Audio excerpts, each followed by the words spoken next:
Good night, fellow punters. The clock on the wall says 10 to 8. I had one done a while ago, and I don't know what happened. I got so far uploading it, and it just seemed to stop or something. So this is a second chance. I have a couple for tomorrow if racing goes ahead, and we have a couple of maybe for Sha Tin in the early hours of the morning. I was looking at it there today with no racing on. I got the Christmas tree up and a few decorations, and then I studied for a couple of hours. Was at 21st last night, but had no drink. I have a small run to do for a man at 8:30 tonight, so we'll see. But the winner today, Jim Crowley, banged it in, never in doubt. I see Christina said to follow Jim Crowley. He had 3. It's the first time as well I've seen on the bus that 3 people put up one horse. They put up Pocket the Packet. Andrew Deco McPartland and Paul Manton. Put Paul Manton's nap. And that one, I think it's 4-1. And Deco came back then again and he put up Bird for Life. And that one. And Running Man 660, he had put up City Escape earlier. So I think there was 6 out of 7. I think only the last one wasn't put up, but maybe it was and I missed it. I hadn't the lucky 15 like Dino the Shrewdy from Erdner Crusher had, so he'll be heading to the tavern, I'd say, tonight. Don't be afraid to put the hand in the pocket, Dino. Splash it out. You might meet a few newcomers of the bus at the bar. I went down last night. I met Jared Fagan. He said he's been at the back of the bus for a while, but I hadn't bumped into him. Eugene Bradish is a newcomer. Phil McGuinness, he told me he was a friend. His dad was a friend of Phil Coulter, so maybe he was called after Phil Coulter, saying that he's Phil. Maybe he's an Uncle Phil. Brian Griffin, a newcomer on the bus. The critic was coming back last night. He was at a pantomime. There's a pantomime on the bus a lot of the time too. There was a few pantomimes lately, and Eamon Kelly was playing tiddlywinks to kill the time with no racing on. And special thanks to Stephen Pitt, the weatherman.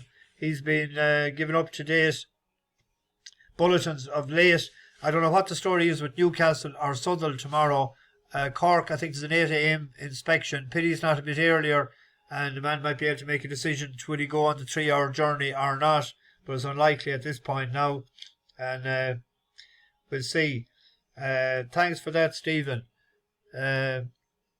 We had Leclerc last night, 7-2 into 7-4. There was a horse then that didn't try a yard. He'll remain nameless. And the one in the last race was 6-1 was placed. So on to tomorrow. Sha Tin is on in the morning for anyone that is up early enough or has a couple of bets on. The big race is at 8:40, but there's a race, the Hong Kong Vase, or some people say Vase, but Vase I'd call it. It's at 6:10.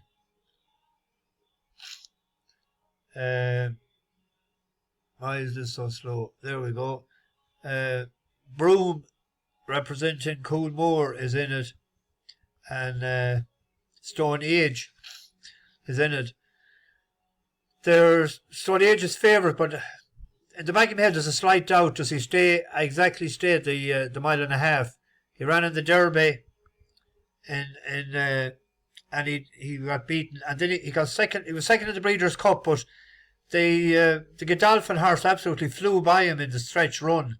And he was there, it was there for him for the taking. He had to be fit enough. He has 6 runs this year. But there's a horse there, Buick is riding it for Andre Fab. And this has a nice turn of foot. Now, it hasn't raced in Group 1 company yet, but it won a Group 2 2 runs back and showed a nice turn of foot to get up and beat a Group 1 horse in Stay Foolish. And then the last time it came with its run, but it got bogged down. It was absolutely bog deep ground. It says very soft there, but you'd want a tractor going through it. And he has won 7 races out of 13, placed 3 times, very consistent. That is an 11-1 shot. I thought that might be an each way play as opposed to back in Stone Age. I think it's 9 to 5.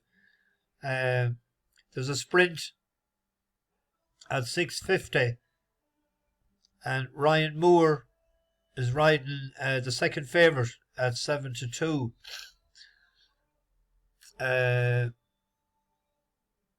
Wellington, and the 4-horse Lucky Swayzesse is 6 to 4, and this is 7 to 2.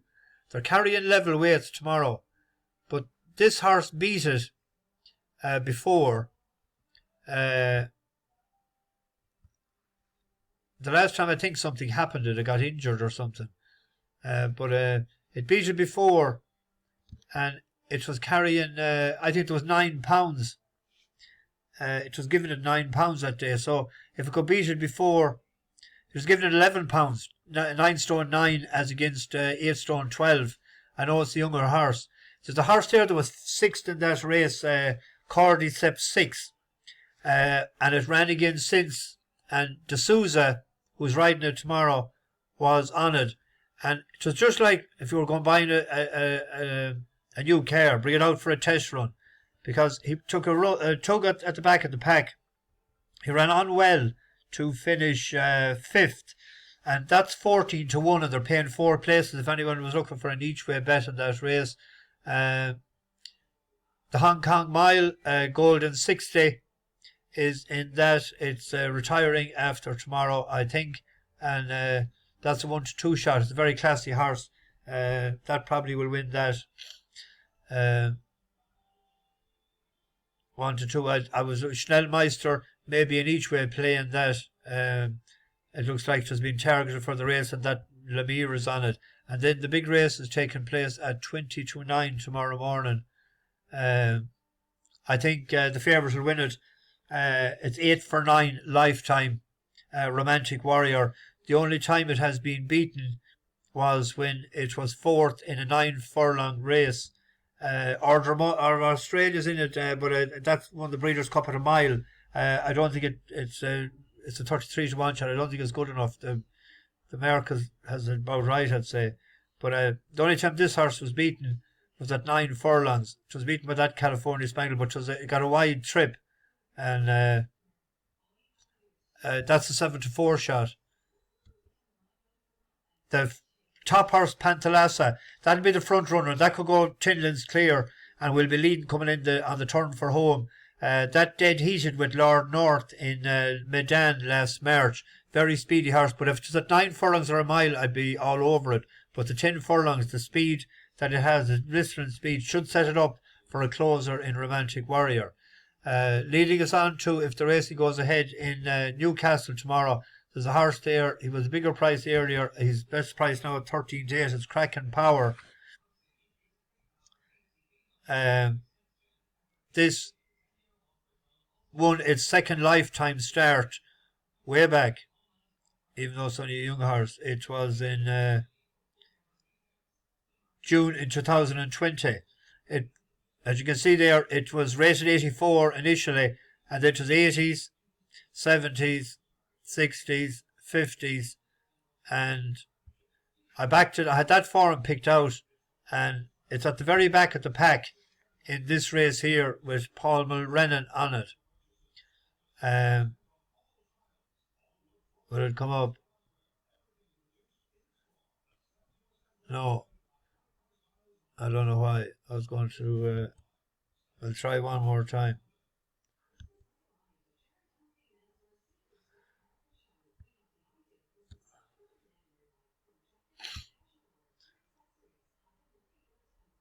This is very slow tonight. It must be the weather. I don't know what the hell is. No, don't show it. Anyway, have a look at them 2 videos. The one is last one, but Mulrennan is on it tomorrow. The last day, Amy Waugh was on it, and it was brutal what went on. Brings us to Cork tomorrow if the meeting goes ahead. We have 2 bus runners tomorrow that won for us last time. One is Cool Survivor. It actually has won 2 for us, and it has won in Cork before, and it was heavy ground the last day, and being out of Western it'll be more suitable with a little with less cut in the ground. This is playing up altogether tonight. I don't know why. But the other bus horse that won for us the last time is in the last race tomorrow, Light Parade. It's I think it's a 13-2 shot now. There's money for I See the Moon. That's into 5-2, 9-4, 11-4. Now that opened up at 14-1. It looks like it's a plot horse. Hasn't ran for 409 days. Barry Fitzgerald, a shrewd operator. I see his last winner was in Dundalk. I think it was a gambled on as well on the flat. The shrewd operator has decent enough back form. It was beaten favourite the last time out when it was seen in Clonmel. It's off 13 months. It's up in trip. The other one that there's money for is an Eddie O'Grady trained horse. Go on Tig, 50s into 10s or 12s I think now. But we have to go. They're paying 6 places in that race. So we have to stay loyal to a horse that won at 5-1 for us the last time. And he won snug enough, and he is up £6 for that win.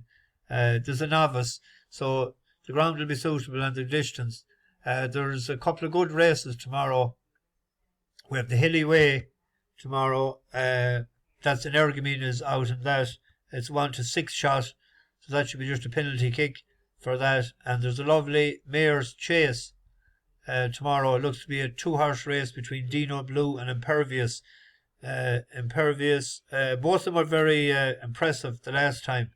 Impervious is up against the boys, but if I was forced to make a decision or a bet, but I won't be having a bet on the race, I'll follow Rosie's Hollow as no slouch as well, but Dino Blue, being a 5-year-old, might do the business.